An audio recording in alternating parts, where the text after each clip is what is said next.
Hello and welcome to this general election debate for Arizona Proposition 140, focusing on open primaries. This debate is sponsored by Clean Elections, the state's nonpartisan voter education agency. My name is Danielle Lerner. And I'm Richard Rellis. The way we're sharing this debate is part of a brand new effort to support democracy in Arizona. Thanks to this partnership between the Clean Elections Commission, the Arizona Media Association, and Bitfire Studios, we're working to make sure these 2024 debates are the most accessible in Arizona history. That means this debate will air on a long list of local TV stations, radio stations, and digital platforms, including support from local newspapers. We have tried to keep the rules pretty simple. Each participant representing a perspective about this proposition will have 2 minutes to make an opening statement and 1 minute for a closing statement. Participants have drawn straws to determine the order. Now, throughout the debate, Richard and I will pose questions to each participant, allow them to answer, and then make sure the other debater has a chance to respond. Whenever a question is directed to a specific participant, only their microphone will be open. At all other times, every microphone will be open. Proposition 140, and we want to briefly describe it for those tuning in. On your ballot, Proposition 40 will be titled, quote, proposed by initiative petition relating to elections, end quote, and the official description reads as follows. All primary election candidates for a given office will have the same signature requirements for ballot certification. Eligible voters may vote for candidates regardless of party affiliation. The legislature may prescribe the number of candidates advancing to the general election, prohibits using public monies for political party elections. And explain the proposition. So we want to introduce the participants who will be debating for or against this initiative. We have attorney Brennan Bowen from the law firm of Holtzman Vogel. He will be arguing against the proposition.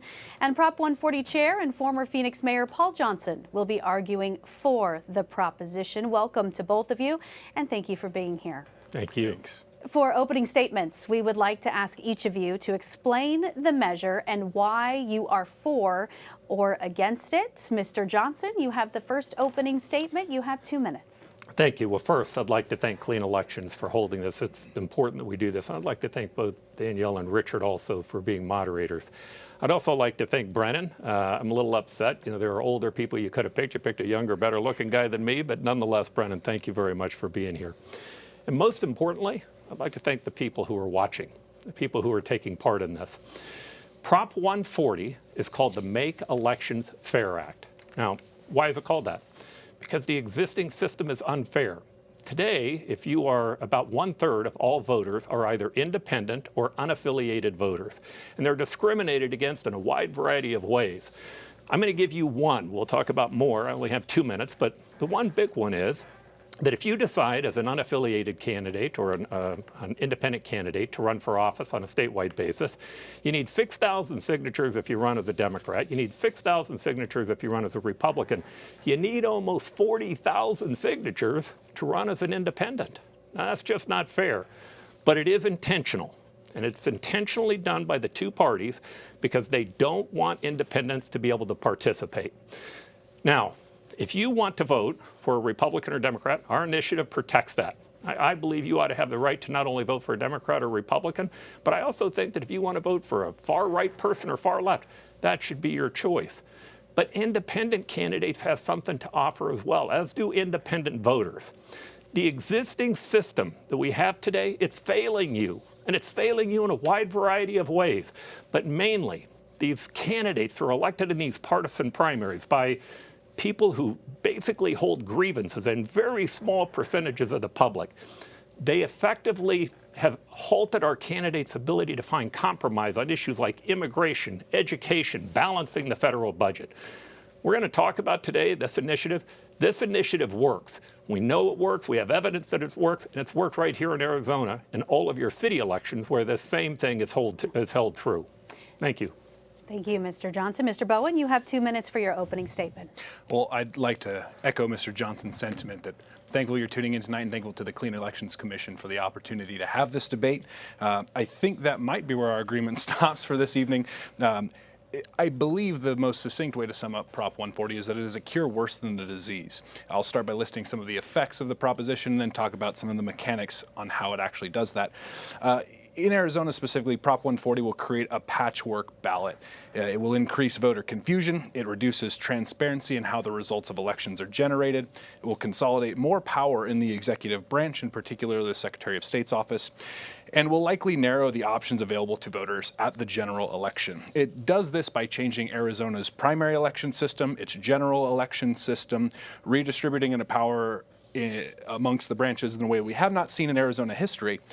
Specifically, it will implement jungle primaries in the primary election system. It will implement ranked choice voting for the general election system, and then make about a dozen other changes, including some to the funding available for elections and the way that initiatives need to generate revenue in order to pass constitutional muster.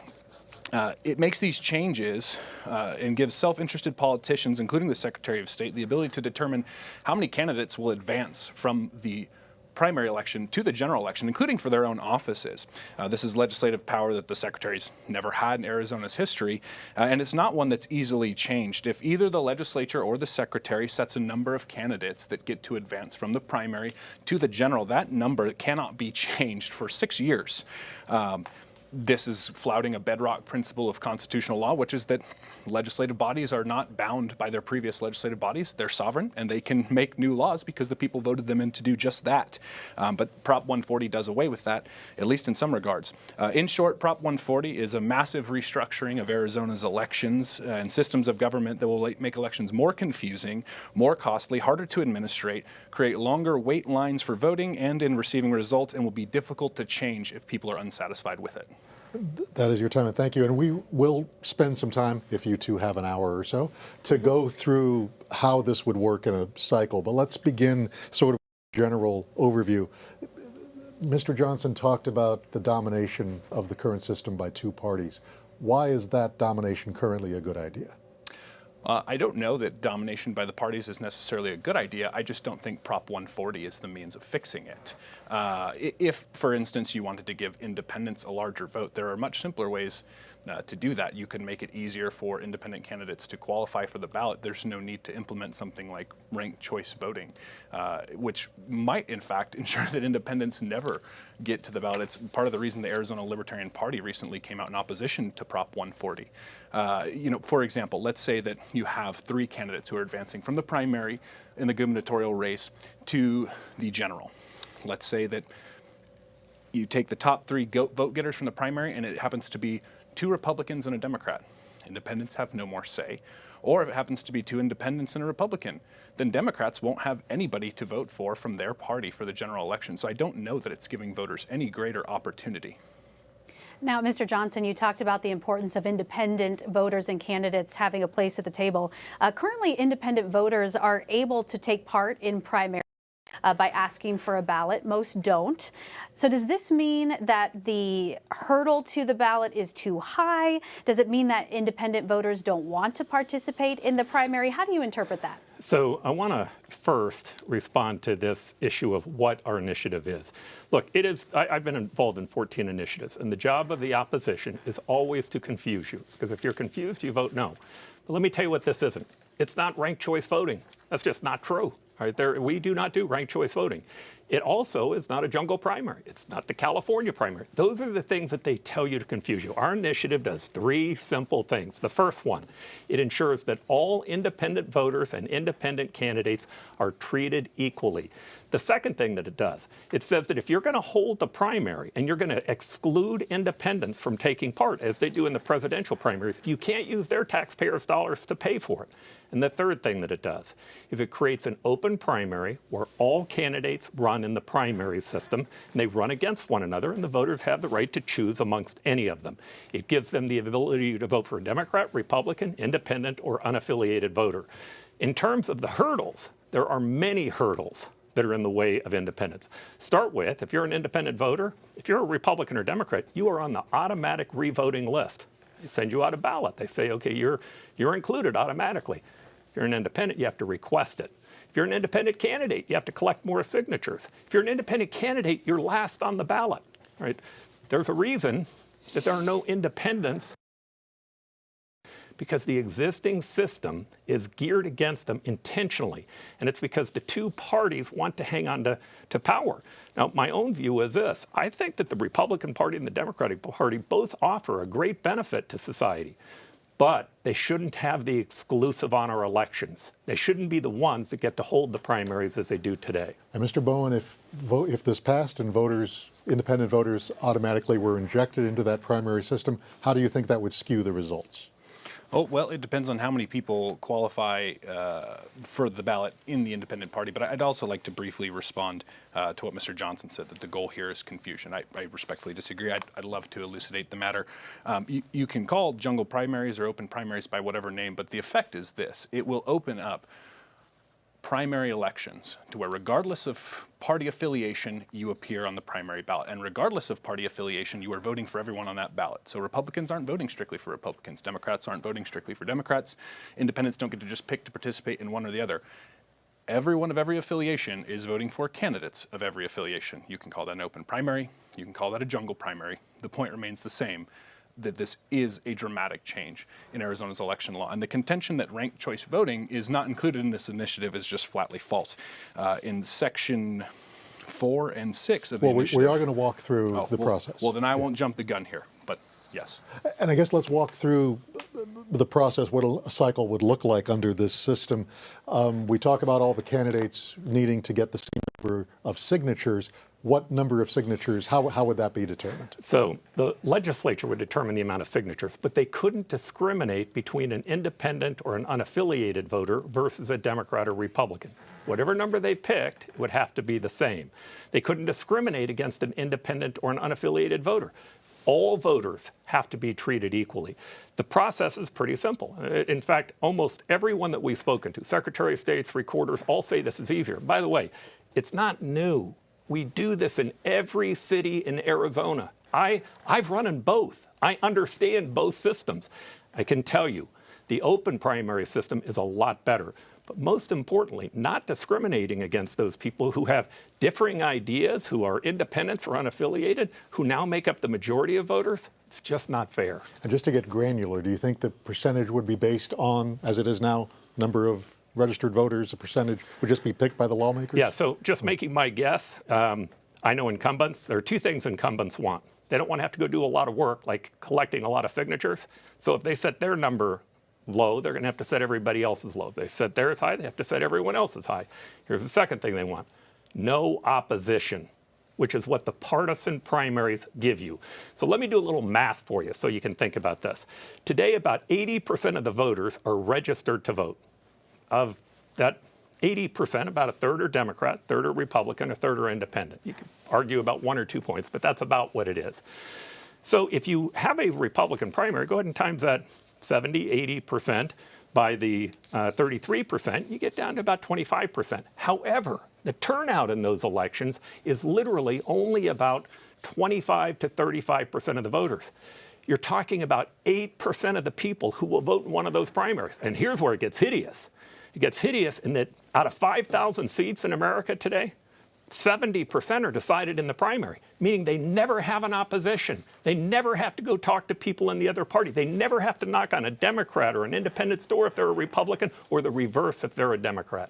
So let's return back to kind of the current process. Mr. Bowen, why is the current higher signature requirement for independent candidates a better option?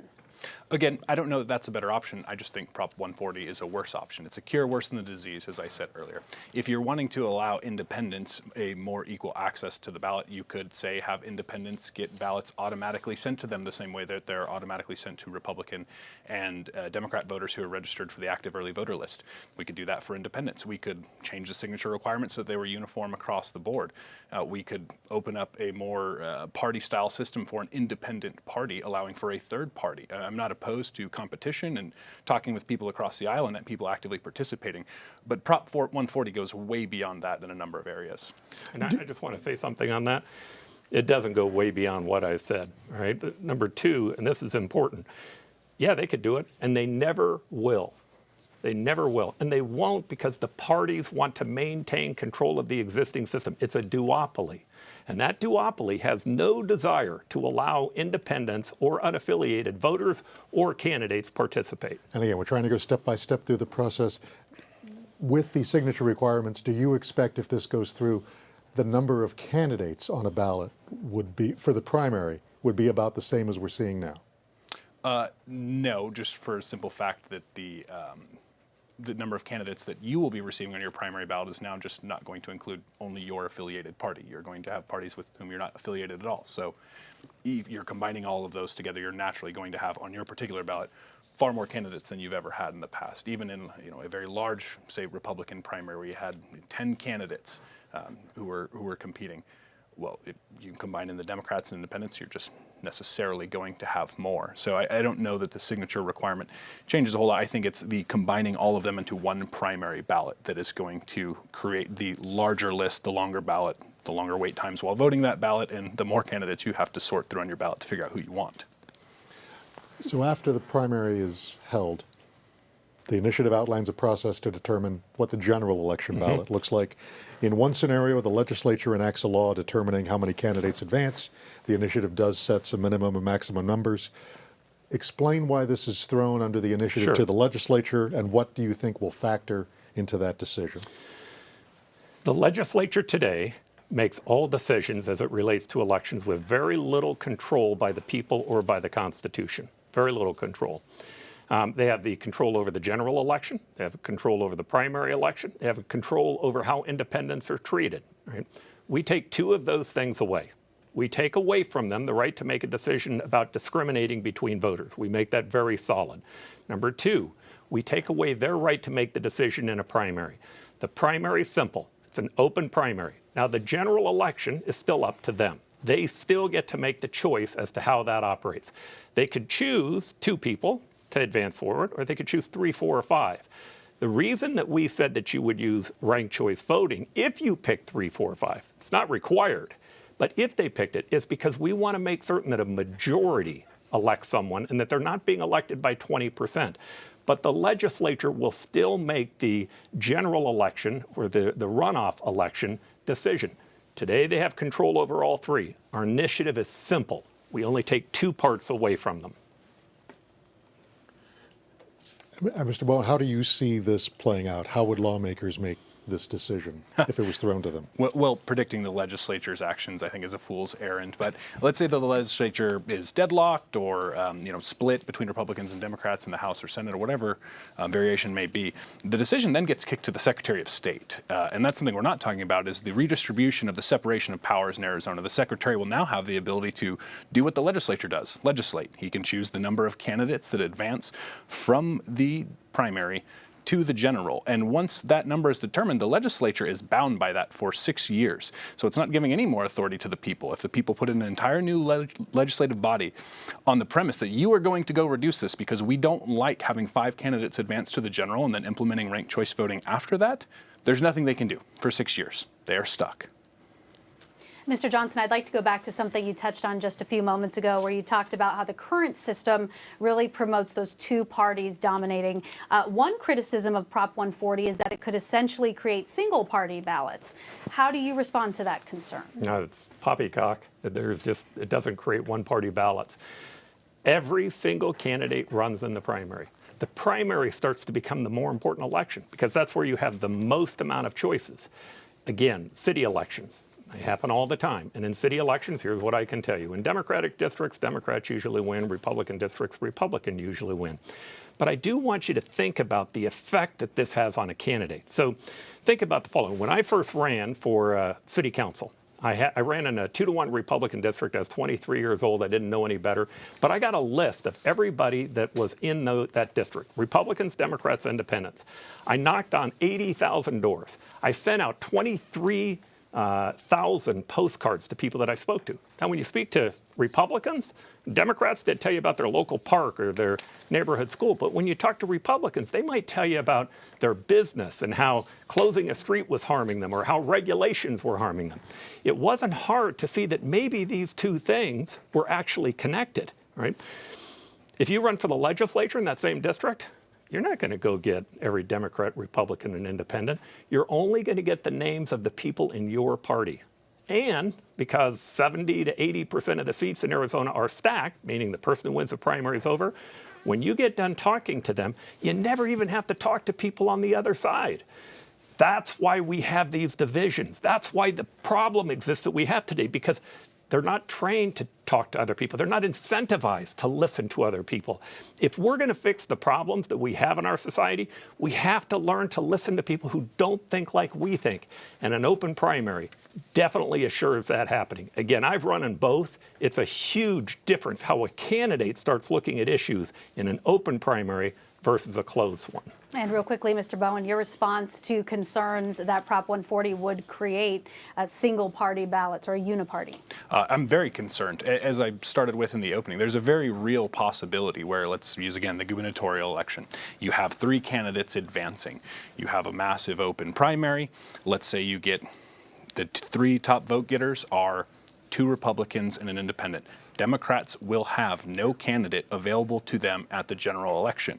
So what it will allow is majoritarian rule by the majority populace of the state at the more broader level. Now, if we're talking about what's happening at the local level, I think something we need to point out is that Prop 140 is actually internally contradictory. They keep talking about taking power away from the parties and giving it to the people.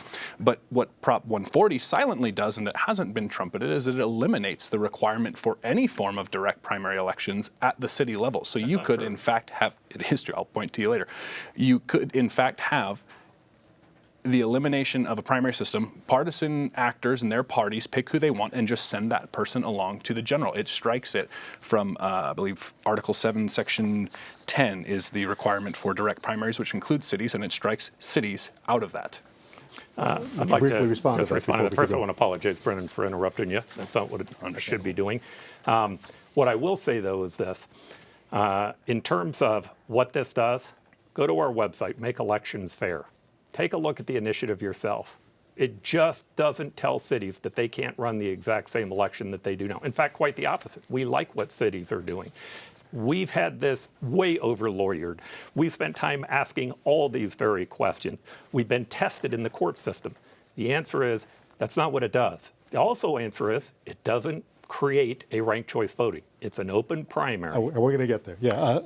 Again, walking through how a cycle would work, he's pessimistic lawmakers would pass a law by November 1, 2025. If that doesn't happen, and I don't know how optimistic you would be that lawmakers would do that, the decision would go to the Secretary of State, and that decision would be in place for 6 years of how many candidates would advance to the general. Was that placed there as an incentive for lawmakers to act? It was placed there because if you want to know who our biggest opposition is, it's incumbents. Look, today they run in these primaries where they have no opposition, and then they get to the general election where the general election doesn't matter. They're able to avoid real competition. This creates competition. So we're sending this to the legislature and saying, okay, you get to decide on the general. What we're concerned about is that they'd play games on that. That they would play games to put themselves in a position where it wouldn't get done, and then they could say, oh, we just have to go back to what we had in the last cycle. Okay. What we said is, hey, if you don't resolve it, you have the chance to.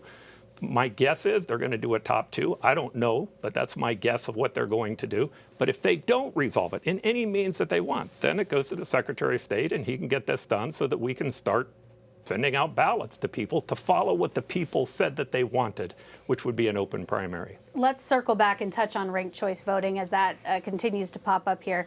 The proposal says that if there are 3 candidates in the general election vying for a single office, that ranked voting is used. So would this not be in effect if lawmakers or the Secretary of State determine that only the top 2 winners in a primary advance? That's correct. I don't need to give you any more than that. You've answered the question perfectly. Okay, and then just again for clarification and further explanation, for offices with 2 or 3 seats open, like the Corporation Commission, the winners are the ones with the most votes, correct? Mm-hmm.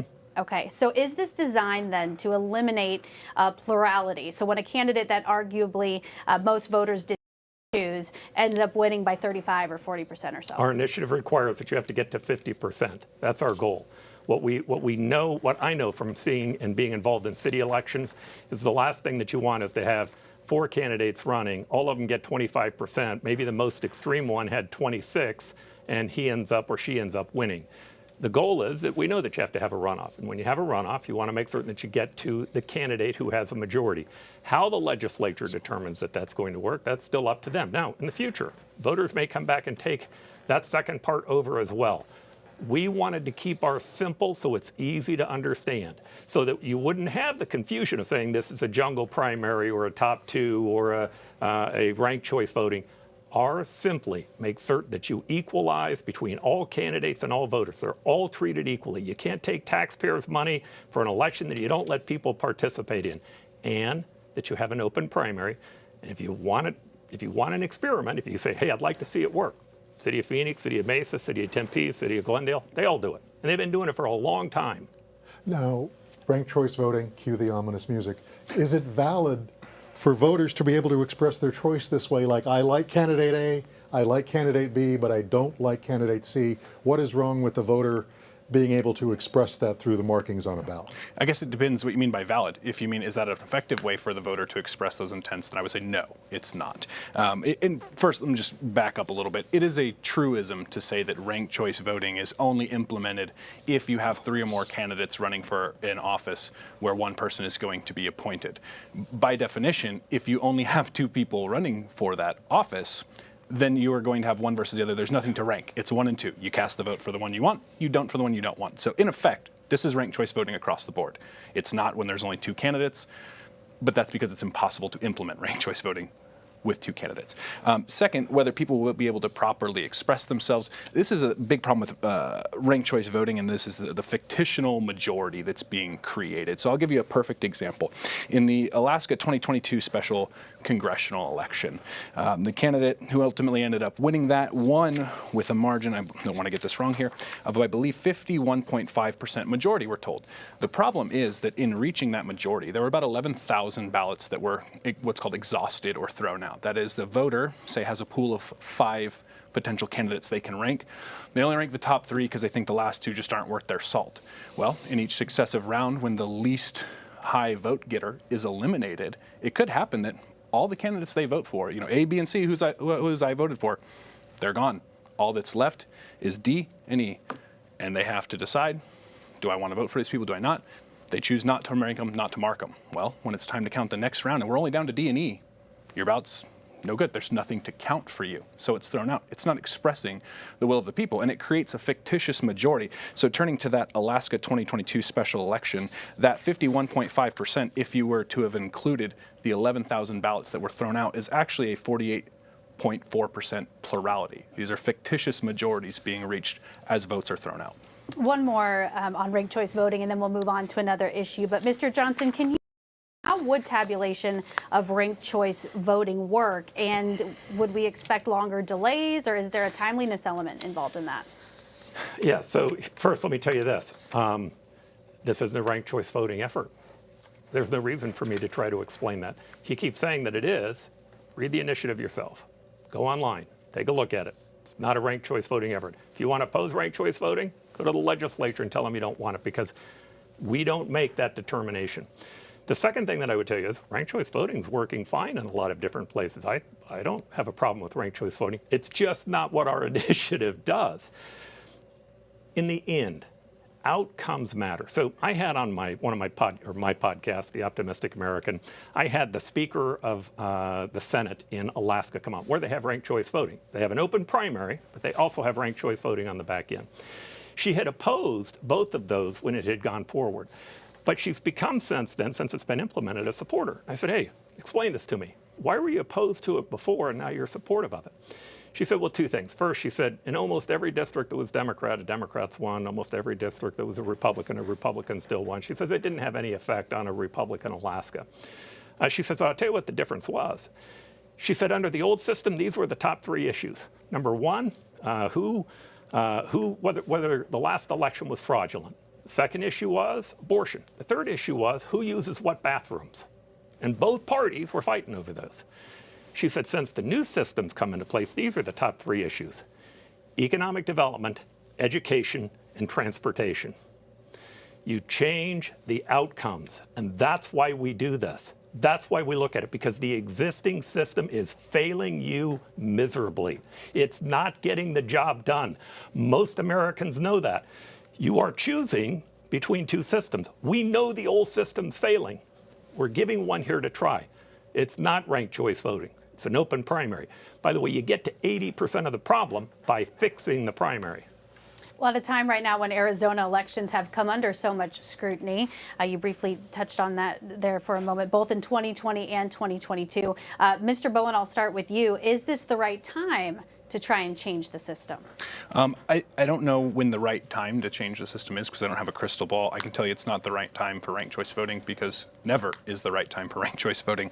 And much as my colleague on the other side of the aisle here might insist that this does not involve ranked choice voting, I will echo his sentiment. Go read the initiative.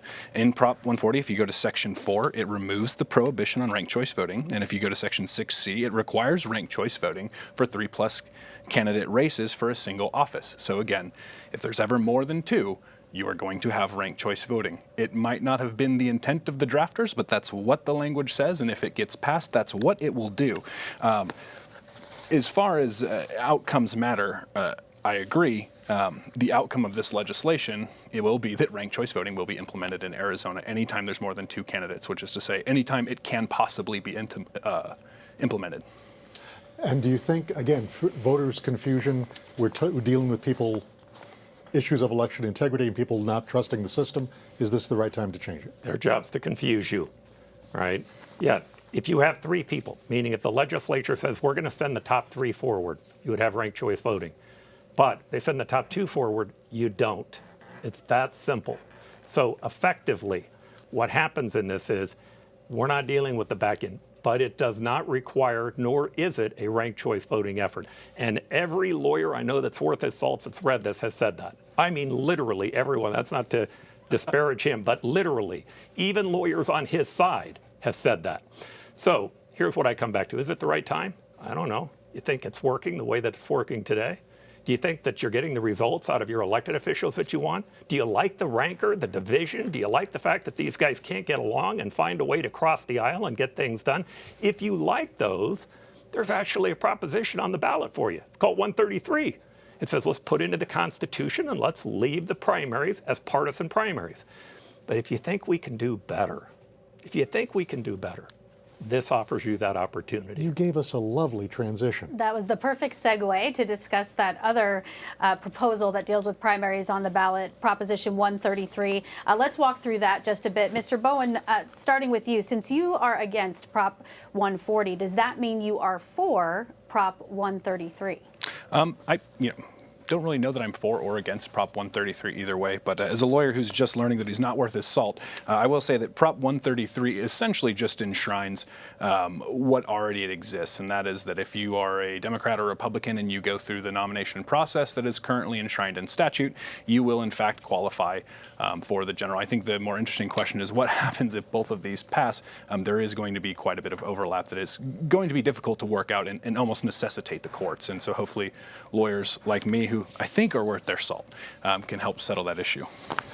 What do you think would happen if both pass? I know what happens. I mean, he says he's in election law, and I do think you're worth your salts. I think you're doing a very good job of confusing people, and that's what your job is to do here today.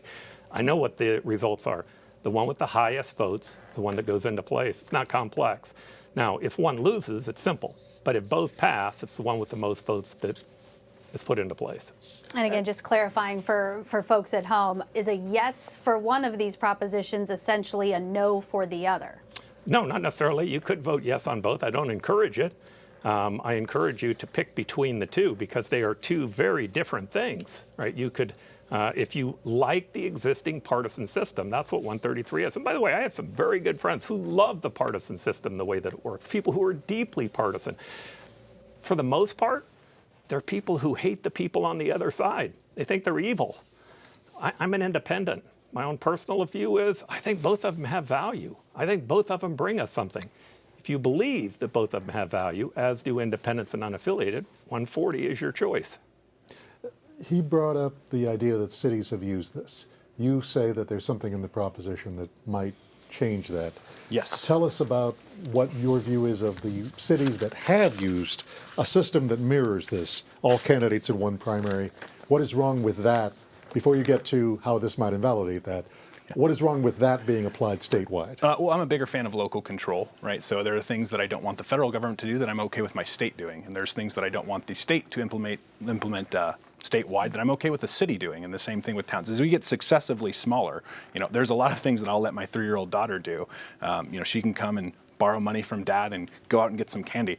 The federal government can't do that to me, right? So as we get successively smaller, I'm okay with cities deciding to implement things how they like. But I will point out again, lest I be accused once more of adding confusion, if you go to Section 5 of the proposition, the bullet point 10 are labeled direct primary elections. In the first sentence, it strikes out the word "and city."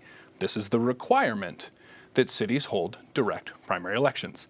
This removes that, therefore removing the accountability that the proponents say they're creating for people to the politicians directly instead of having to go through the parties. It is eliminating that at the city level. Mr. Johnson, let's move forward here. Prop 140 has gone through some legal challenges. What is the current status of that? To clear up confusion, can you tell us, will the votes for this count? Yes. In every initiative I've been involved with, there are 3 or 4 lawsuits that are always filed. The single subject rule is always one of those. We've won the single subject rule. Whether or not you have enough signatures is a second lawsuit that is usually filed. The lower court judge has found in our favor. The bottom line to what he found was that today, what they do is they send out a sample to the county, and the county goes through that sample, and they figure out how many signatures are duplicates and how many are in error. Then they apply that to the entire sample and take them off. The lower court judge said that it would be unconstitutional to then add in the duplicates again and take them off, because it effectively would be raising the amount of signatures that initiatives have to get to be placed on the ballot. And the second issue that he decided on was that it was beyond the time frame. This lawsuit was filed late in the process. It still has to, the Supreme Court still could decide against the lower court judge, but his findings of fact, I think is going to make it very difficult for them to do so. And Mr. Bowen, why were there so many court challenges to this? Is this simply a way to keep this off the ballot, or were there valid concerns of the way this went through the process? Well, being one of the people responsible for one of those court challenges, I'll say I think there was valid concerns. I'll start off with one of the 3 areas that are mentioned that are typically challenged. Single subject, that is correct, but that's not what was brought here. It was a separate amendment challenge. We have a constitutional provision in Arizona. When you want to amend the Constitution, you have to amend only one amendment at a time. You can't throw together a bunch of separate amendments and then force people to vote on that in a log rolling sort of fashion. We prefer them to be separate. So it did survive that challenge. It is still currently facing the signature challenge. I believe by the end of this week, early next week, that briefing will be completed at the Arizona Supreme Court, and they are going to have to decide whether the trial court was correct or not. I will notice it's been a little bit of a complicated interplay back and forth. I think this has gone up and down several times from the trial court. Initially not considering evidence it was supposed to. The Supreme Court said, consider this and please resolve it. The trial court then went past the ballot printing deadline, which has traditionally been the deadline to resolve these issues. So it wasn't delay in the parties filing the suit. It was delay in the trial court making its decision. The trial court's got a heavy lift here if there's a lot of signatures to go through. And it was a tough ask, to which the Supreme Court came up with a solution and said, that's okay. If we don't get it done by the ballot printing deadline, we'll put it on the ballot. But if it's ultimately found to not have enough valid signatures to satisfy the Arizona Constitution, then we will just not count those. It's as if it shouldn't have been on there, and we're just not going to count them. So remains to be seen whether votes cast for this will be counted or not. I imagine the Supreme Court will probably weigh in within the next week or 2. Let's broaden things back out and talk about the increase in independent voters here in Arizona. Mr. Johnson, why do you think there are so many people who don't identify with a party? What explains that? What's happening?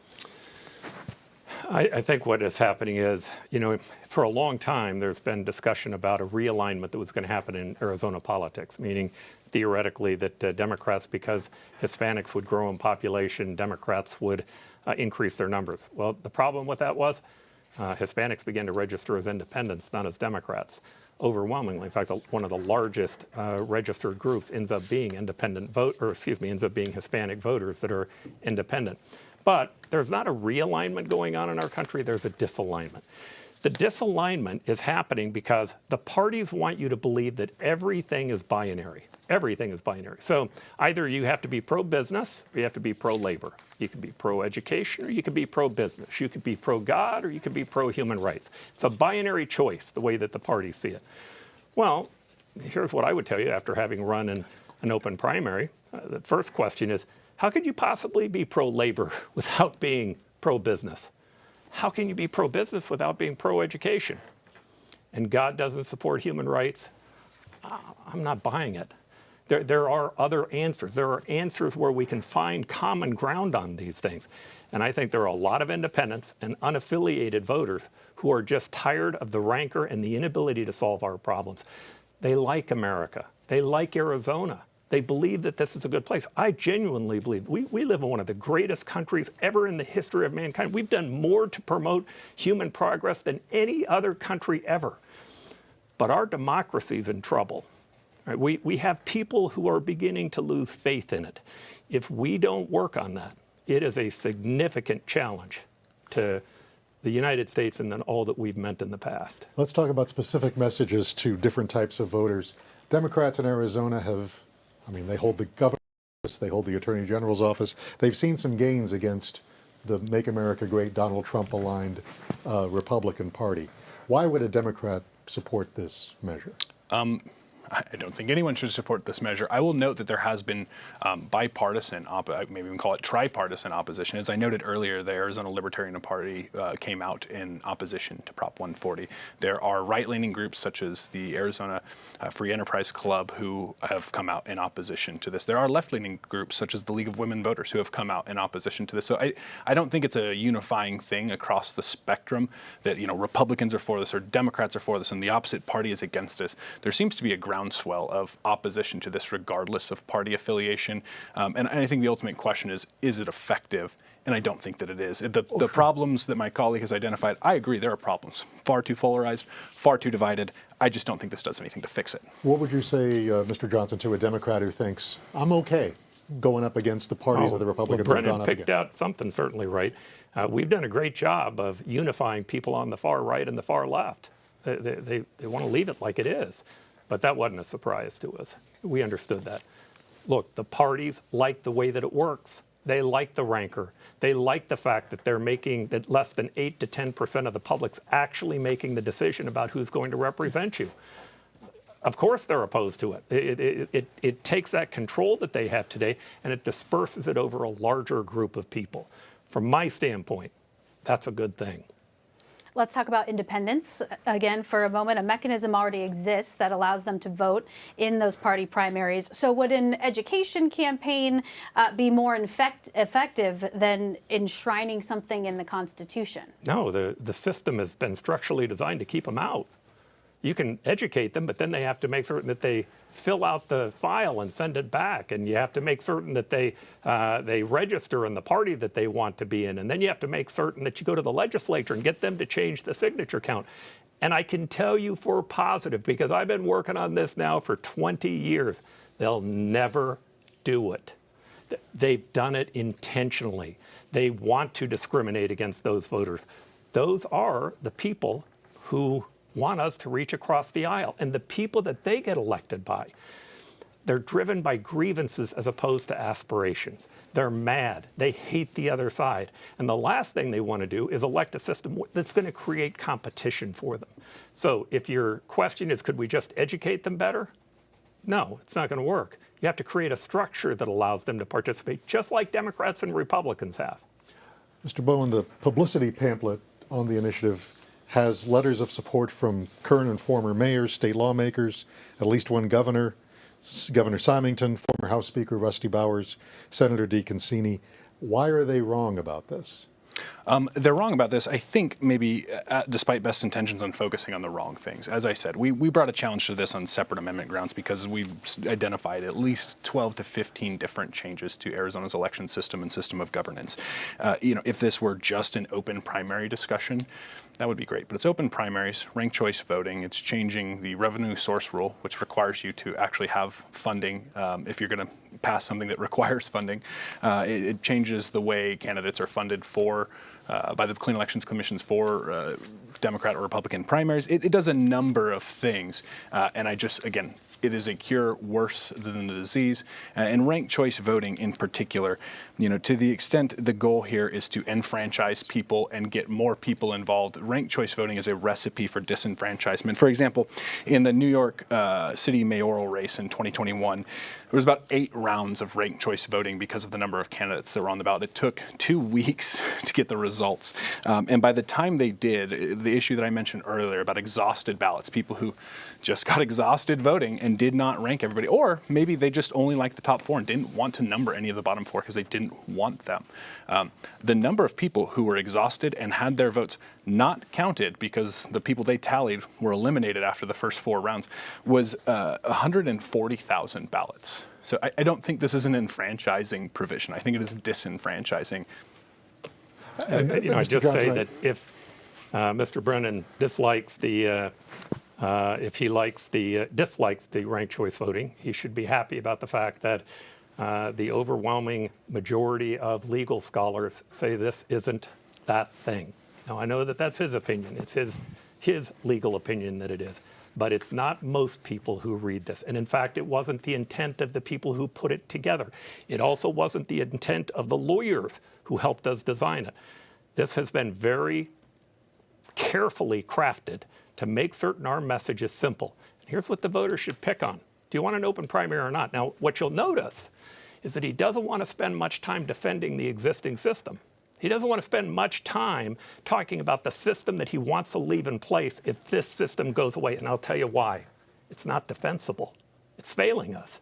It's not giving us what we need to create a better state and a better country. I mentioned the publicity pamphlet had a bunch of current and former office holders holding it. I guess another way of looking at it is you have a lot of support from people who the system has served well, and maybe it benefits politicians who would give small incremental change rather than looking to upend the way things are done. Does this keep politics too moderate, too incremental? Does it make it too moderate? No, but it also doesn't guarantee you that the decisions that are being made are all moderate decisions. That's not the goal here. The goal here is to include more people. If we're going to solve the problems that we have in our society, a couple of things are key. Here's the first one. We need the free marketplace of ideas. We need more people being able to feed ideas into the system. Here's the second thing that we need. We need people who are willing to cross the aisle and work with people that they disagree with. And then here's something that we all need to do. We have to be willing to listen to people that maybe we disagree with. We have to be willing to understand that they too are Americans. They too are citizens.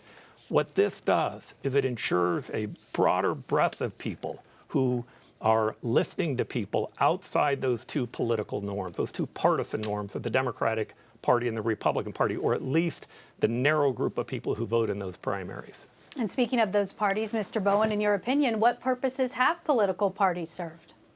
I think they provide a mechanism for people to choose the issues they want very specifically and that they most ideologically align with. Now, the political parties have existed for a long, long time. And I agree that today things are very polarized. It seems to be that, the parties have 0 overlap on issues that they agree with.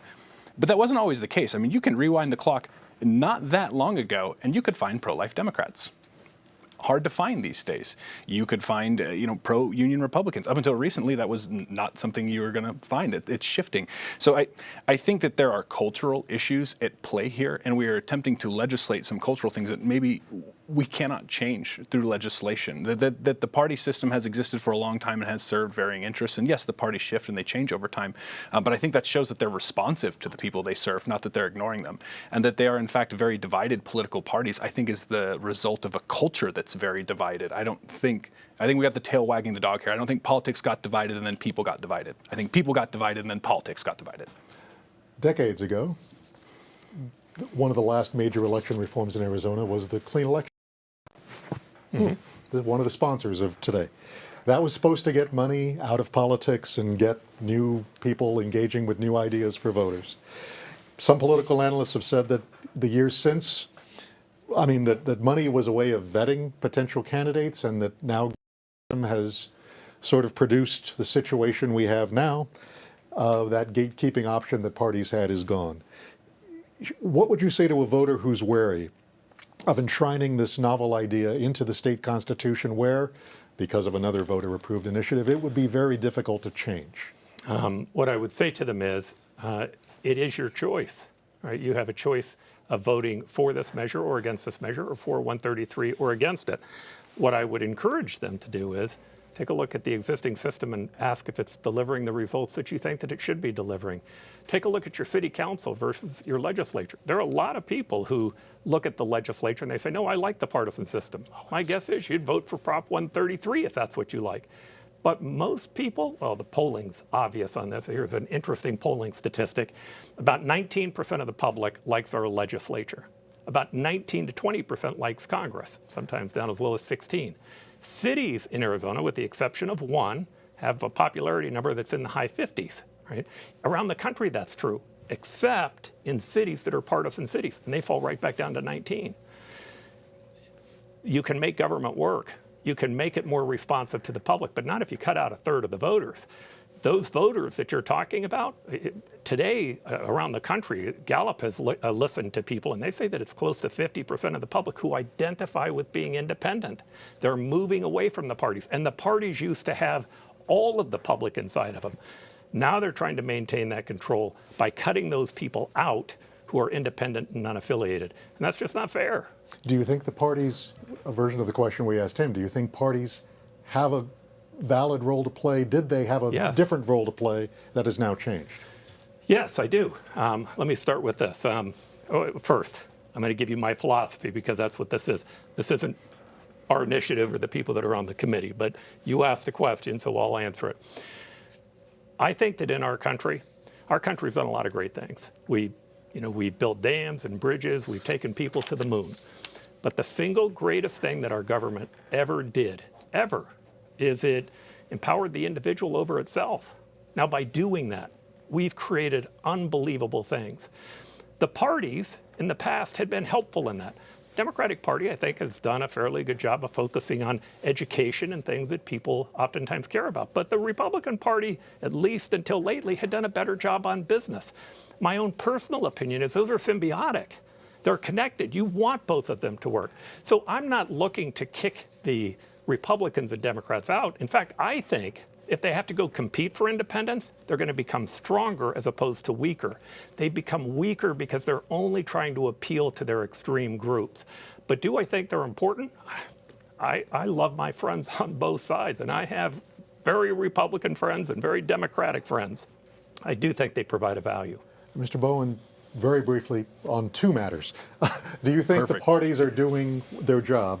And secondly, what would you say to a voter who's wary about enshrining something in the Constitution? I would say, start with the second question first. I think the voter would be rightly wary to be concerned about what's being enshrined in the Constitution here. And I'd like to just take a step back and point out, this is being presented, ironically, while contesting that binaries are a terrible, awful thing. As a binary, either you love the awesome, perfect system that exists now, or it's terrible and awful and you need to change it via Prop 140. There is a third option, which is the system's not working now and Prop 140 is not the answer, which is what I'm here to say. And in particular, much as we might decry the intent of the drafters and the lawyers who constructed this, and I believe they had the best intents at heart, I don't impugn their intent in the least bit, for the purposes of the court, and I learned this when I clerked at the Arizona Supreme Court, the best way to gauge intent is what is drafted, and what is drafted is ranked choice voting. All right, well, it is already time for closing statements. You has 1 minute, and of course, we're tight on time, so we're going to stick to that 1 minute. Mr. Johnson, you have the first closing statement. Well, first, again, I'd like to thank Clean Elections, both of you, and Brennan, I'd like to thank you as well. Look, I've been all around the state, for that matter, I've been all around the country, and there are definitely people who are beginning to lose hope. They're losing faith that democracy can fix these problems that we have. In many cases, or in some cases, some people are actually looking at trying to abandon democratic values. Here's what I would tell you. It does work. We've created something special and unique in the United States. I am a huge supporter of our system, and I actually am a supporter of both parties. But by including independents, by including unaffiliated voters, we won't make them weaker. We'll make them stronger because they'll have to compete for them. And most importantly, what all of us have to do is we can't give up hope. We have to have faith that we can, in fact, fix things. Today, many people are losing that. I'm here quite simply because I still believe. All right, Mr. Bowen, you have 1 minute. Thank you. And I'd like to echo what Paul said. Thank him for being here. And I'm here because I still believe. I just believe that Prop 140 is not the answer that has been portrayed. If the concern is transparency and trust in elections, implementing a system that is going to require algorithms and computers to calculate ranked choice voting is not going to help people trust the system. If the concern is about separation of powers, taking legislative power and giving it to the secretary and then binding the hands of future legislatures to change the ranked choice voting system is not going to achieve that. If the concern is about the lack of accountability from the politicians to the voters, then eliminating city direct primaries is not going to do that. It is a cure worse than the disease. The problems facing us are real, and we do need comprehensive answers to them. Prop 140 is not that answer. Well, thank you both for being here today. That is all the time we have for today's debate over Arizona Proposition 140. On behalf of our partners at Clean Elections, the Arizona Media Association, Reister, and Bitfire Studios, thanks for joining us.